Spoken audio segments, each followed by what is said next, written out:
Welcome to Asphalt Talk, a podcast by and for asphalt professionals. Join our expert hosts as they tackle real industry issues to pave a smoother way for asphalt suppliers and producers. This podcast is sponsored by MAPA, the Missouri Asphalt Pavement Association. Founded to promote quality and accountability, MAPA has been serving the asphalt producers of Missouri since 1990. And now a public service announcement from our sponsor, May Create Design.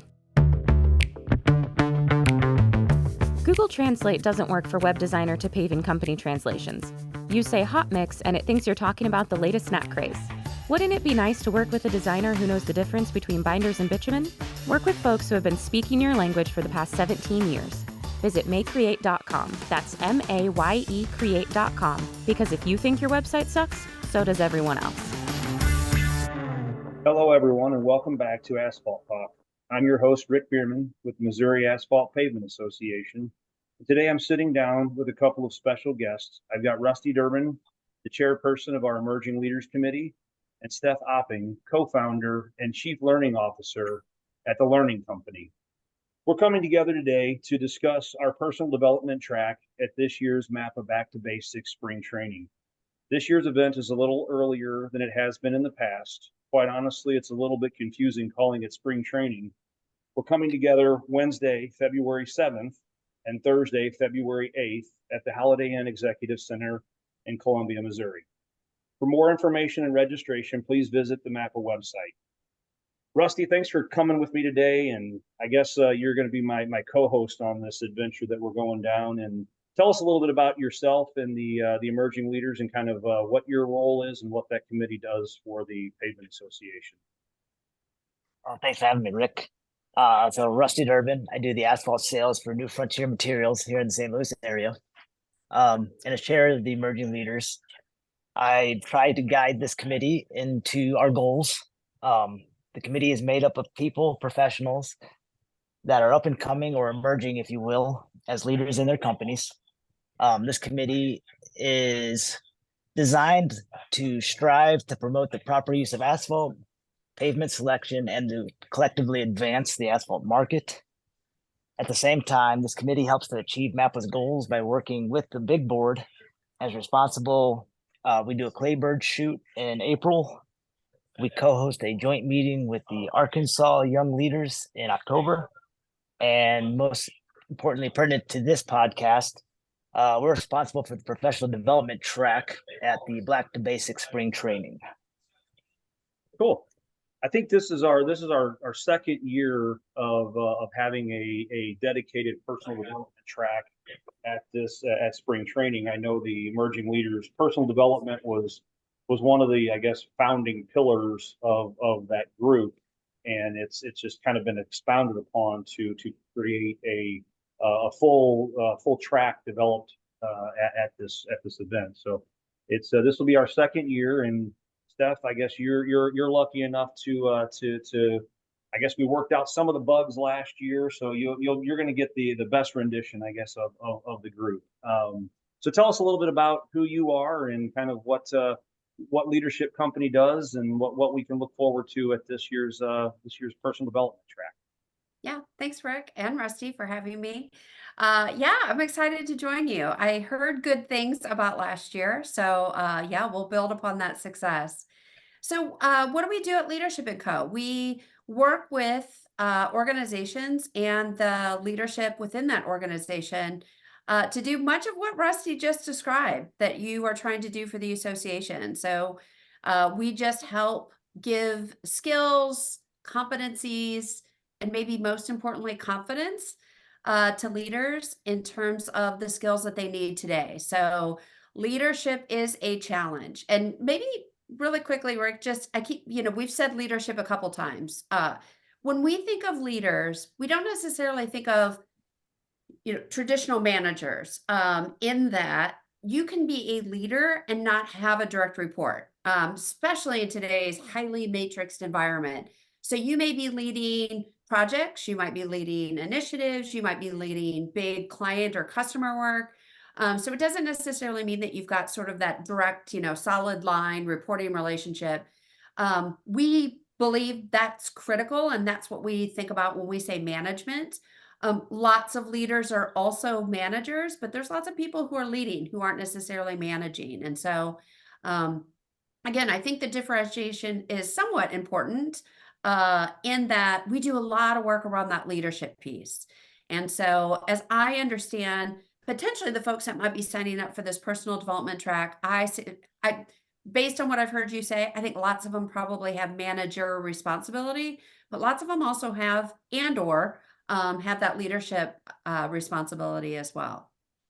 Yeah, I think you're right. I think, and one of you hit on a key component there is I think a lot of the, potential attendees here, they may not have that direct report from an employee standpoint, but they may be having to be leaders in the field or, be able to have um, even just customer facing conversations, and our customers don't necessarily, um, aren't necessarily the traditional customer per se, but it may be having to deal with job site inspectors or public owners or something along those lines. So being cognizant of that and being able to even just lead conversations in a productive way, I think is something that can definitely come out of this.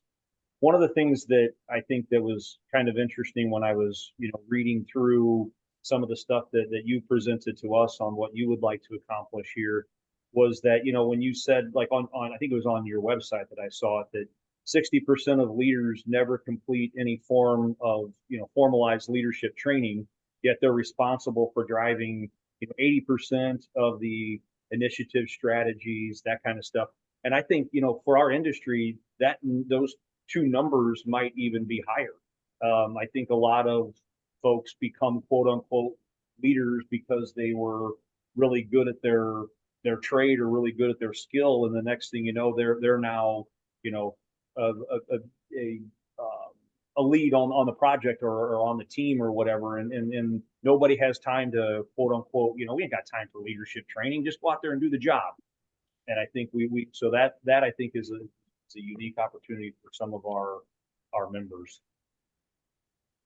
Well, maybe before I weigh in there, let's hear from another expert in that area. Rusty, what's your thought on that? Would you agree with Rick's assessment that potentially while we see 60% kind of out in nature, what's your perception of your industry? You think that number is higher or lower in terms of who gets leadership development? Oh, I would say it's probably even lower. It's higher, I guess, that do not have Do leadership not have, yeah, training you're in right. any way, right?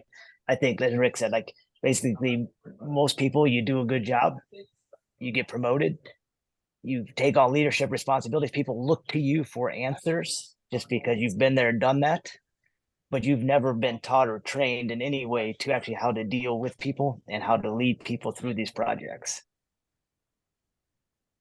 Yeah, so and the way we learn it is we watched others do it. And that might mean that we had some really good leaders that we watched and we learned some really effective ways to lead others. And in other cases, and parenting is coming to mind at the moment, or in other cases, we've learned maybe what not to do and we repeat, even though we say we're not going to, we still repeat those same things that we saw didn't work with us. We repeat them again. And in many instances, I think it's because, as we just identified, we don't know how to do it any differently. If you've never seen it done well and you've never gotten any training to know how it's done well, we just do what we know. And I think if you think about it that way, leadership is a skill, and even though some of us are, we love to throw that term out like, oh, that guy, he's just a natural born leader. He's got charisma. People just follow him, which is great. That's a wonderful trait to have. But if you don't, like you said, in parenting, or if we bring this to like a skill of a sport, right? And if I'm, yeah, I might have a really naturally gifted, right arm, but if I don't hone that skill and practice and go to a pitching coach or have somebody help me tweak my mechanics here and there, I'm only half the pitcher that I could be. And I see leadership being no different. I just, because I'm naturally gifted at it, I could probably stand to have a leadership coach, point out some mechanical things that, oh, I've never thought of it that way, or I've never looked at it that way. I wasn't taught that direction, but that's even really, so I think that, there's a lot of skills that can be, I guess, practiced. Well, I couldn't agree more. And, I don't want to pivot too quickly into exactly what we'll do in the session, but we're actually hitting on something we're going to talk about. And that is even the when do you know when to do which, right? So using your analogy that you just used, Rick, if I might be a great pitcher, but if you never put a ball in my hand and gave me any guidance or directions, like if you don't teach me first, I don't even know, I not a clue. I might actually be naturally gifted or inclined to be able to do those things. But if you never give me the chance, and Rusty, I go back to even the words you used about emerging leaders. In some cases, these are people who are doing things where they haven't been given sort of the formal authority yet. Are they capable? What tools can we give them in advance of need? What a novel concept. Again, we just described. Most of us have learned on the job. What an amazing thing that we would give people the skills that they need before we actually put them in the position. Again, Rick, I'll go back to the analogy. Imagine you just said, well, surely you've seen pitching before. So go ahead. Here's the ball, get in the game. And you're like, what? What? Like, Yeah. I've never even tried this before. What do you mean get in the game? But that's how most of us have done it. So I think what we're trying to do is for even if you've been playing the game for many years, as you just suggested, there may be some different things that you can do mechanically. There may be some techniques or tools or some practice that you could do, some drills, if you will, that you just haven't done before. So you may already be a pretty darn good pitcher. We're not teaching pitching, by the way, but you could be good at it. But we're going to give you some additional things for you to think about. That's a good point. And you mentioned kind of, pivoting, I guess, to getting into some of the specifics here. So tell me about what we're planning to do, with this. I think, Rusty, what do we have? 5, 6 hours, I think, is what we're looking at there. Yeah, it should be 6 hours, 2 3 hour sessions. Okay. So we got, yeah, that's right. 3 hours on Wednesday and 3 hours on Thursday. So with that time, Steph, are you, I mean, is this going to be like a whole lot of lecture? You stand up there and talk the whole time and we take notes and then go home and throw those on our desk and go back to managing projects? Or, what are we looking at here? We got some interaction. What are we going to be doing? I feel like, Rick, you've been burned by training before, and I see Rusty's face and he's smiling. So I suspect both of you may have been burned in the past. Yeah, I think we've all, and that's what we obviously, we're striving for something different. We've all been to, training all the way back to high school, right? Where it's, you sit there, like I said, you sit there and listen to somebody talk, and like you said, it's like watching somebody pitch. So this is how I do it. Now go do it, and you're like, okay, great. And you take those handouts and throw them on your desk, and you go back to doing what you did before. So we're hopeful that you're about to tell us that this is not going to be that way. I think you've set me up for success. So thank you for painting a painful picture. And now I'll swoop in and tell you about how it won't be that. But it won't. We don't believe that's how people learn. And quite honestly, the example that you gave of trying to even do that in high school, most of us will remember that and remember how much we didn't learn doing it that way. So no, not at all. Even in the fact that you said, or Moresti said, it's 2 3 hour sessions, that might even sound painful to someone, particularly if it was what you just described. If you sign up and come, you can tell me afterwards if this is indeed the case, but I do hope that 3 hours does not feel like 3 hours, that it will fly by, because what we do at Leadership & Co. is we really do believe in grounding any learning and development activity in the work that you do, right? We're all adults, we're out there doing a job. So how do we teach a tool, a framework, around something that you're going to learn? In this particular case, we're going to talk about leading through change or leading in change. And we're going to make it really relevant to the work that you're doing. So we're going to already be thinking about, who do you need to influence around a particular change? How do you communicate that change? How do you think specifically about the people, really the people you have to influence to make that change, and how I communicate that differently based on the way that they need to learn? I've already mentioned, we're going to teach a little bit about teaching and coaching and what's the difference and what makes the most sense given the situation and the individual. So I think exactly what you just described is not going to happen. We're going to be really interactive and not just from me. The other thing is I do believe that I'm a facilitator, not as much a teacher, right? I'm going to give you a couple tools and then I want to facilitate discussion amongst the group in the room. So how do we learn from each other in terms of what works and what doesn't, given again kind of the context or tools or frameworks that I give you to discuss. So I promise it will be interactive. I promise that it's going to be super, super practical. So no management theory. And I promise that you will walk away learning something. You are going to hear either it's the tool or framework that I give you, or you're going to hear a technique or a story or an example from someone in the room that makes you think a little bit differently. Take it home and be able to implement it in day-to-day life.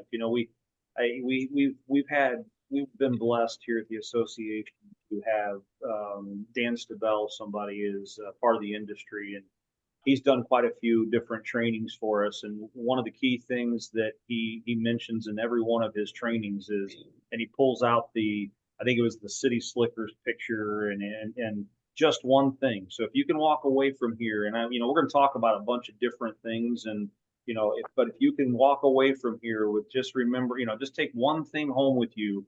Be one, what do they say? Be 1% better today than you were, yesterday. Then it's a positive experience. So it sounds like you've got a great game plan. And I guess my follow-up question is, when we talk about change, are we focusing on? I mean, I guess is there a single area of change that we're talking about? Are we talking about change within our organization, implementing some sort of new change, or are we encompassing just industry change, life change? The world is always changing. I don't know, that's kind of a very open-ended question, but when we talk about quote unquote leading in change, what does that mean? So Rick, let me come back and I'm going to answer your question in just a moment. But Rusty, I know you're the one who originally reached out, and as we kind of started to think about this, and then brought Rick into the conversation. What are you hearing? Kind of when we landed on leading and change, like what drove you to say, I think this is the right answer, given the conversations you had kind of leading up to this? I would say, with the change, it's the changing environment that we're all working in right now. It's the transition from the older to the younger generations, the change in the cultures that are up and coming in our industry and in our companies itself. So basically navigating that journey through that change is, I think everybody could use a little help. Yeah. Oh, thanks. And I'm glad you brought up the generational thing. It's and I'm a bit of I think even on our website I talk about being a generational junkie. I'm fascinated by it because it's so fascinating. We are working with sometimes as many as 5 generations in an organization actively working. And that's never happened in history. And that brings all sorts of weird dynamics, right? So that just in itself is a huge change that we're all, I'm going to say, wrestling with. And in some cases, like, it's not wrestling every day. I actually think it's a gift. There's so much to learn from those who are generations before us or generations that are now entering the workplace. So I really do believe it's a gift, but it can provide some challenges. So I'm glad you used as an example. But I'll also just latch on to the other thing that you said. We're all going through some sort of change, organizational change, and even personal change. I'm really reflecting on myself. I think I shared with both of you that I just took my kids to college. One left in the fall and one just left in the spring. So talk about personal change. I think when we teach the leading and change content, Rick, to go back and answer your question, I think yes is my answer to your question. We are going to talk about the big changes that are happening kind of in the macroeconomic environment, right? The big changes like The whole way that the fact that we're sitting on a Zoom recording a podcast is not something we were doing 2 to 3 years ago. That's a change. The generational change we just mentioned. We're all going through change in terms of organizational change. That could be technology, that could be leadership change, that could be structural change, that could be change in the way that we go to market or customers that we're working with or products, whatever those are. But then there's also just the stuff, like the personal stuff that you're going through. So I firmly believe, and again, you all can hold me accountable at the end of this, whether or not I live up to this, but I think when we teach this content, we're talking about all the change. I think whatever we teach, the frameworks, how we think about change, how we communicate change, I think will apply to all of those things that I just mentioned. And I'll get a little bit ahead. I don't know, Rick, if you were going to talk about this specifically. For anyone that came to the session last year, you guys did some things around behavioral, the way we show up, kind of the psychometrics. And I think it was DISC, if I'm not mistaken, that you all learned about. Is that right? Yeah, we did the DISC assessment was the training that we did last year.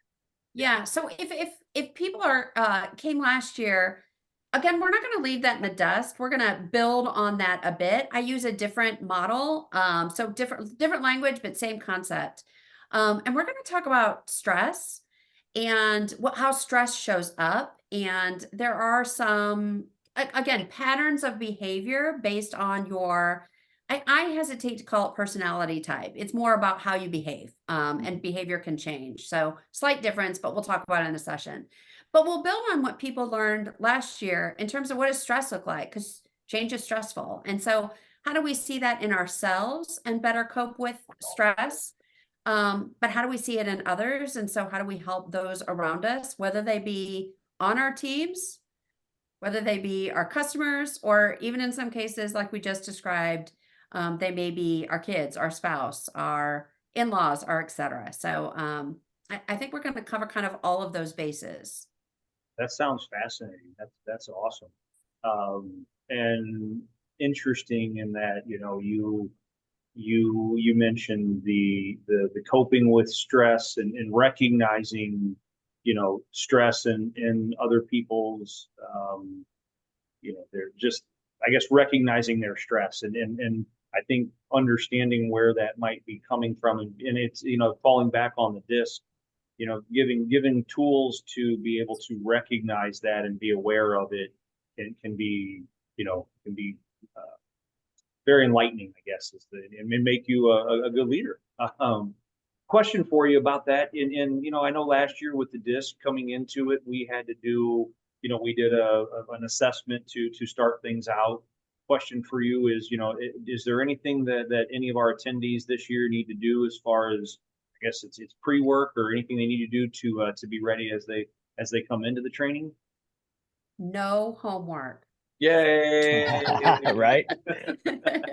Everybody's favorite teacher already. Yeah, that's right. And I will say this. Now I hope there's homework coming out of it, meaning you're going to use the stuff you learned. And I know you will, because, and this sounds a little pedantic, and I don't want this to scare people away. Like, you'll have a worksheet, but you're getting work done. So we're actually going to, again, I'm going to teach you a tool and a framework, but you're going to pen to paper, think about how you're going to communicate a real change you're going through, how you're thinking about your team and how they experience change. So you'll have work coming out of it, but again, it's work you were going to do anyway. So no homework going into it, but I hope there will be homework coming out of it, and that's what you're going to put into practice. But no, we're all busy, right? And so number one, I recognize that you're going to be out of the office for a couple of days. So the last thing I want to do is give you a few more things to do before you get there. Because you're going to have plenty to do, because you're going to be out for a couple of days. But I also say all that a little bit in jest. The most important thing to know is there's no pre-work coming into this, because the model, again, is very similar. If you've learned DISC, you're going to see lots of similarities. But the way that we look at it is it's a much more on the fly model, because most of us don't get assessment results when we're working with one another or trying to help you manage through change. Like, I don't know what your DISC profile is, but we're still going to have to work together. So we just do it more on the fly, helping identify some behaviors to clues and cues to look for to better adapt and help people. Again, through change, but even just better communication. Awesome. That's exciting. And I think, like you said, that it won't, I think the problem with you mentioned, the amount of time that people are going to be gone and they're already taking time away from their office, and that work doesn't stop, right? It doesn't go away. So they're going to have that to work through. And, it's, I think, a lot easier to take something when you're excited about implementing it. Like I hope we're going to be coming out of this versus doing pre-work where it's like, I don't even know, why am I doing this? Like, I don't understand it. And, I got this other stuff I should be doing, and why am I doing this? And I think, this is going to be something totally different. We're kind of running up on time here. Rusty, is there anything else that you can think of that you want people to be thinking about as they're deciding on whether or not they want to join us, or if they can take time out of their day or anything like that? Any other messages you have for anybody? No, not really. I mean, just the general, people get as much out of it as they put into it. So whether it is, their job, the association, joining this committee, come in, grow with us, join this professional development track, take the time to do it, and then you put effort into it. And the more you put into it, the more you'll get out of it. I think that's very, very, very good statement there. And you nailed it. That's we've had conversations, you and I, about the association and our group, the committee, both. And one of the things that if we could encourage people to be more involved, you will get out of it 100% what you put into it. So, Steph, anything from you from a closing thought, that any other information or anything else you'd like to share with potential attendees? Well, build on, I think what I heard you all just say, and that is, I might just ask people to be a little selfish. This is an opportunity that's been presented to you to do some personal development, um, personal and professional development, right? As we've talked about, I think you'll get something out of it, just even personally. So take the time out to do that. I'll back that up with research to say I do lots of research around what makes good leaders today. And one of the number one skills organizations look for is that you're a lifelong learner. And so take this opportunity. You've been given, again, not an insignificant amount of time to come and invest in yourself. So yeah, do it. And come in with a kind of open mind and ready to learn and to share. So again, this will be successful if people are willing to share what they've learned, maybe challenges, maybe hardships, maybe some even failures, because heck no, we learn from our failures. So we'll foster some of that conversation. But again, interactive and very practical session. Awesome. That's really exciting. I'm really looking forward to it. And I want to thank you both again for joining me today. This event, again, for everybody listening, is February 7th and 8th in Columbia. You can visit moasphalt.org for more information and to get registered. And I want to thank you for listening to Asphalt Talk, the podcast by and for asphalt professionals. If you've enjoyed listening and learning something, please leave and review. Let's start that over. I screwed that up. Thank you for listening to Asphalt Talk, the podcast by and for asphalt professionals. If you've enjoyed listening and learned something, please leave us a review. Your review will help us. Dang, I got to be ready to do this thing. Try this one more time. I suck at reading things. I can just sit here and talk all day. Thank you for listening to Asphalt Talk, the podcast by and for asphalt professionals.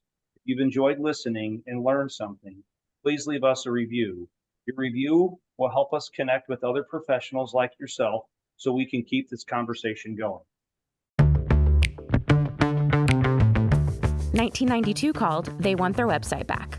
Stop apologizing for your crappy site and stop working with that company who thinks hot mix is the latest snack craze. Work with folks who have been speaking your language for the past 17 years. And get a website that's not a gigantic pain in the you-know-what to build. Visit mayecreate.com, that's M-A-Y-E create.com for a free consultation and quote. Because if you think your website sucks, so does everyone else.